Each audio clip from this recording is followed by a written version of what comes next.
Good evening, classmates. Good evening, mom. My name is Narciso Manata Daratea Jr.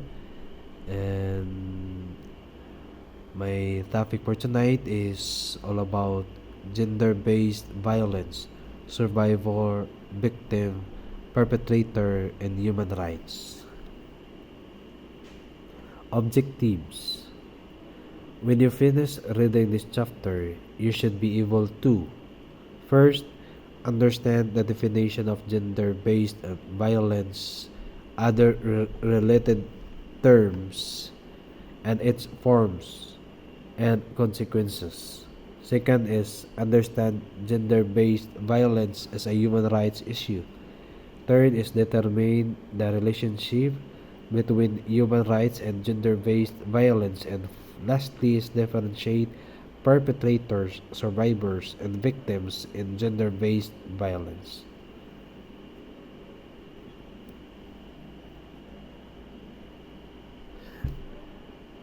Gender-based violence is one of the most widespread and human rights abuses, but less recognized in the world. It refers to any harm perpetrated against a person well on the basis of gender, the socially ascribed differences between males and females. Now, when I talks about gender-based violence, um, is a phenomenon deeply rooted in gender inequality, no? And it continues to be one of the most notable human rights violation within all societies. And it also a violence directed against persons because of their gender. Gender-based violence has devastating consequences, not only for victims but also for society as a whole. It results in physical, sexual, and psychological harm to both men and women, and includes any form of violence or abuse that targets men or women on the basis of their sex. We all know that we have a lot of victims of this based on their sex, based on their sex in our country. Both men and women are victims of this. In the Philippines, gender-based violence has clearly been placed in the realm of women's human rights over the past decade. Prior to 1993, most governments regarded violence against women largely as a private matter between individuals. No? And our country, country of Philippines, we have a law. No? We have a law, which is Republic Act or RA 9262. No? The violence against women and their children, or divorce prevent abuse against their wife and their children. Gender-based violence experienced by women and girls refers to battering and other forms of intimate partner violence including marital rape. No, marital rape ni siya na sayop lang pag-type na himong martial rape.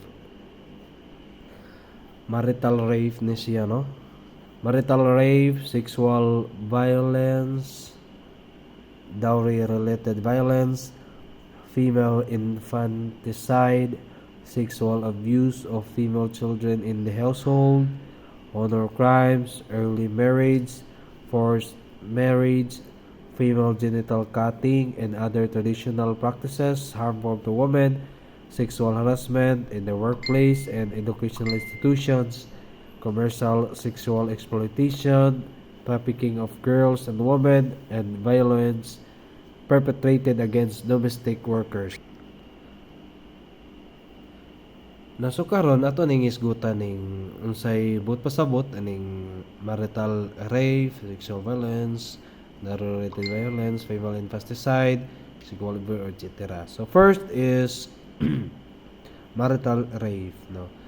Marital rape is specific na is pugson, no. Kumbaga magtiayon, no, niya ang bana gusto makipag-sex sa iyang asawa, o niya ang asawa di niya gusto niya lagi kay manang asawa man, so gipugos niya nang nahitabo niya nahitabo nga napugos na ang babae, so kana doon violence na siya, no. Bisan pa og kanang ah kanang barang asawa pero di man nahimutang man siyang napugos ang bae, no, kay di pa man siya gusto, no, sa problema. So mo na ang example sa marital rape. So next is sexual violence, no? Sexual violence. Kumbaga specific ini sa kanang mga mandihak ng mga tao, no? Kanang manghikap-hikap isag dili kaila or kanang mapahimuslanon, kumbaga, no? Na mabilong siya sa sexual violence, no? And next is dowry related violence, no. Kini siya is kanang bag-os kong pagdungog, no. Butang talang og kanang batasan nga nay brutishness. Kumbaga na kay batasan ba nga kanang kini nga serious problem ba gini that affect life of a woman and girls. Is violence, no. Kini bitang gusto makipag-sex na niya, dili gusto gyud, dili gusto sa like asawa, like kumbaga niya gusto sa bana niya. Day mga nahitabo nga kanang kulata or bunugon or patyon or mga igada, no. Dowry related violence, example, brutishness nga batasan, kumbaga brutal na mga paghitabo, di ka musugot, kumbaga. Next is female infanticide. Female infanticide. Ini may hadlok, no. May kanang kumbaga masorop ang dugo ani, no. Female infanticide example is kana deliberate killing of a newborn, no. Intentional killing. Yun bata. Yada. Wanay example. So, next is sexual abuse of female children in the household, no. Kasagari ani mahitabo is katong broken family, no. Like kining or bisan pag dili broken family pero butang talaga ang mama wala sa balay kinarbaho, like to sa abroad, no. Bisan pag di abroad basta kay dili kayo makauli silang balay, no. Kasagari cases ingani dili pud tanan kasagaran ra, no. Ingani gyud mahitabo kanang kung wala ang inahan sa panimalay, no. Ingani mahitabo na krimen, no, na abuse mahitabo sa anak labi na akong babae. So next is honor crimes, no, early marriage, forced marriage, no, kasabot naman taani, no, female genital cutting, another traditional practice to harmful women, commercial sexual exploitation, no. Example kanang imong tan-awon usahay, kanang imong tan-awon usahay like pornography, no, mao na siya example, no? Or utay talaga kanang online sexual activities, no, kanang mga pinagi sa mga social media, kumbaga, social media. Next is trafficking of girls and women, trafficking girls and women. Kasagari ani mahitabo is katong mga babae nga magpasayon ra sa ilang trabaho, no. na di na mangita og tarong nga trabaho kundi kini nga trabaho ila nang gihimo nga normal na sila ha. So unsa man ni siya, no? Mao ning kining giingon nga pangkapi, no? Pangkapi or barya lang sa umaga, mo na pangkapi raman. So it means kini mga babae is kanang mga familiar ninyo ng kinsay may encounter aning bugaw-bugaw, no? Ah, social crime at attracted to job, no? Mo na ang mga babae nga di mangitag tarong nga trabaho or napoy uban nga kanang di kakita pud og trabaho, no? Nya tungod sa kabubrihon, tungod sa kapitos, musod sila rin nga trabaho, no? Kay uban lagi nga moagad pud sila like friends. Moingon sila nga trabaho kanang nakakwarta pa, ma-enjoy pa kumbaga. Pero di ito paayo, no? Di tarong isip sa ka babae kung iyan yung trabaho. So next is sexual harassment in the workplace and educational institution, no? Kini mga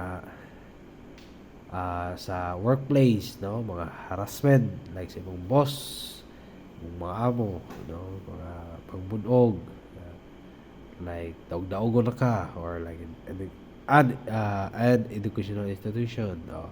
So next is violence perpetrated against domestic workers. Kining violence perpetrated against domestic workers kining yun nga mga panghitabo slow kay ni ang ato ang mga DH dito sa line country, no? Kada di masuratian ba matungnan sila sa mga abusado nga mga amo, no? Kung di sila kulatahon, ilang ripon, ilang karang bastuson, no? Abuse nga mahitabo. Mao gyud di ang nakaluoy sa kanang uban nga nahitabo ani sa mga DH sa line country, no? Hindi tanan pero nagiuban nga mga kuan yun, mga daot yung mga patasan, no? Nagiuban nga naka-encounter ani. So next is gender-based violence cuts across public and private spheres, including home, school, and work, and takes place during peacetime and conflict. It is both a human rights and a development issue, with negative consequences for both women and men. Now, consequences of gender-based violence. These consequences include serious, immediate, and long-term impacts on the sexual, physical, and psychological health of survivors. Health consequences include unwanted pregnancies, complication from unsafe abortions, sexually transmitted infections including IHB, injuries, mental health, and psychosocial effects like depression, anxiety, post-traumatic stress, suicide, and death. Violence also affects children's survival, development, and school participation. No, kining giingon nila nga di pa gusto nga mamuros o niya ilang gusto laglagon pero unsafe, no? Dili safety nga paglaglag, so magka-infection including HIV, injuries, mental health, and psychosocial effects, depression, anxiety, post-traumatic stress, suicide, and death. Violence also affects children's survival. Yes, makasurvive ang baby pero doon ay mga depekto, no? Maapektuhan ang iyahang development and school participation. So many social consequences extend to families and communities. Families can also be stigmatized as a consequence of gender-based violence. For example, when children are born following a rape, or if family members choose to stand by a survivor, fellow members of their community may avoid them, no. Based sa iyang example, no, kung ang bata na natawo gikan sa rape, no, gikan siya ang inahan gikan nga rape, or of family members just the stand of survival, fellow members, no, mataw siya pero napuno siyang bully, no, napuno siyang bully, and kanang mga silingan, mga community, kumbaga, may avoid them. Murag ka ng likay-likayan siya, kumbaga, bitaw, bulihon pa, likayan pa, kay lagi ko sa unang panahon, kanang nataw, nga, giingon nila, nataw, sa liking kawayan, ingana namang term karon, so, maingon nila og salot, kumbaga, no, malas, no, malas. Okay.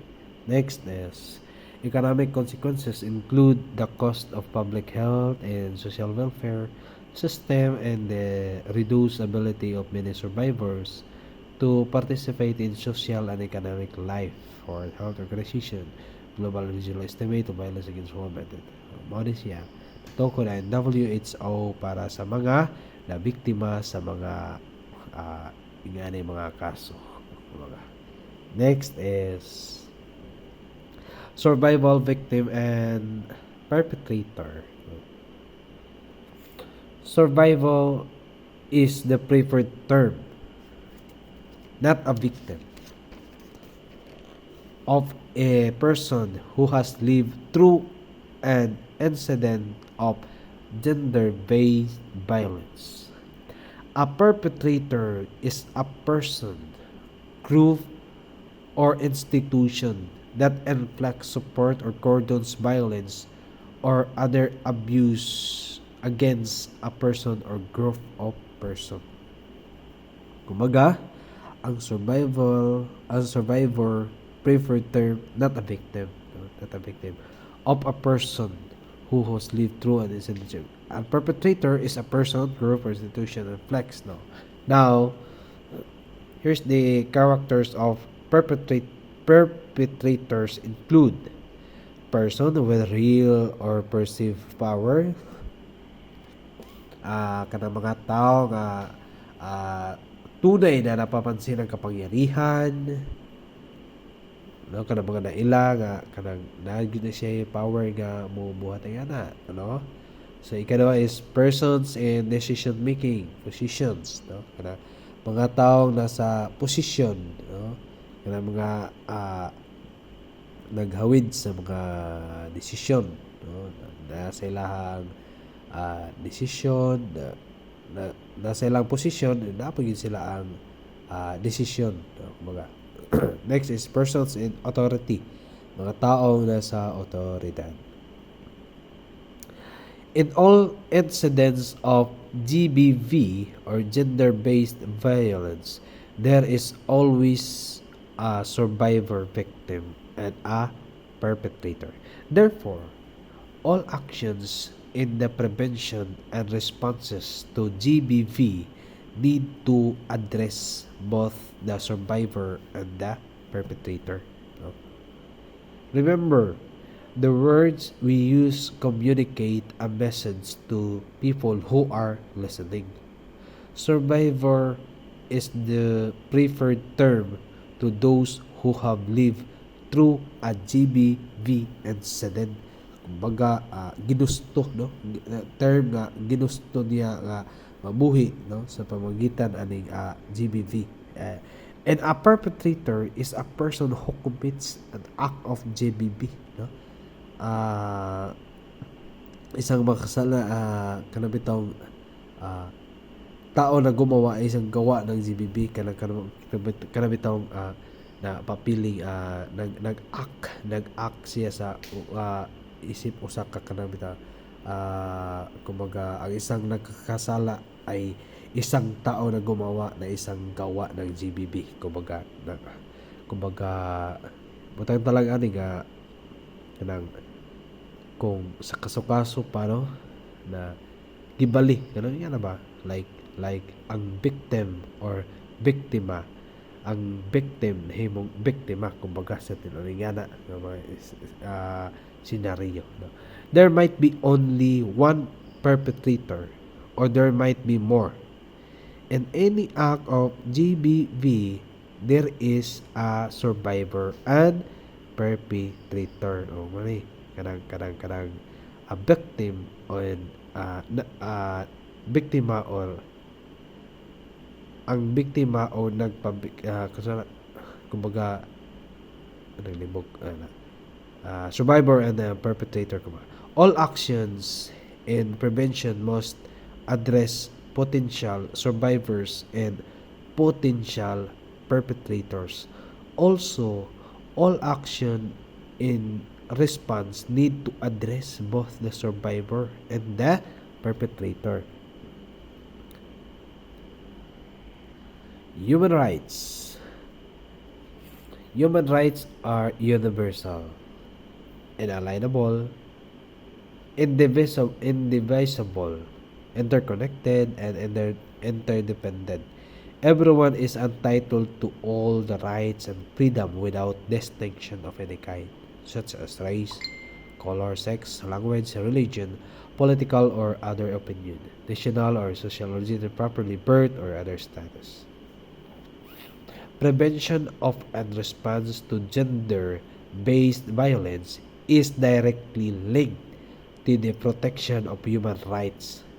Acts of gender-based violence violate a number of human rights principles assured in international human rights instruments and in our Philippine Constitution.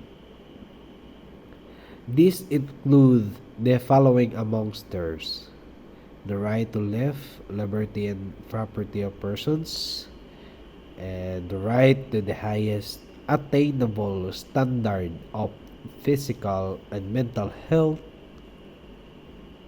the right to freedom from torture or cruel, inhuman, or degrading treatment or punishment, the right to freedom of opinion and expression, and to education.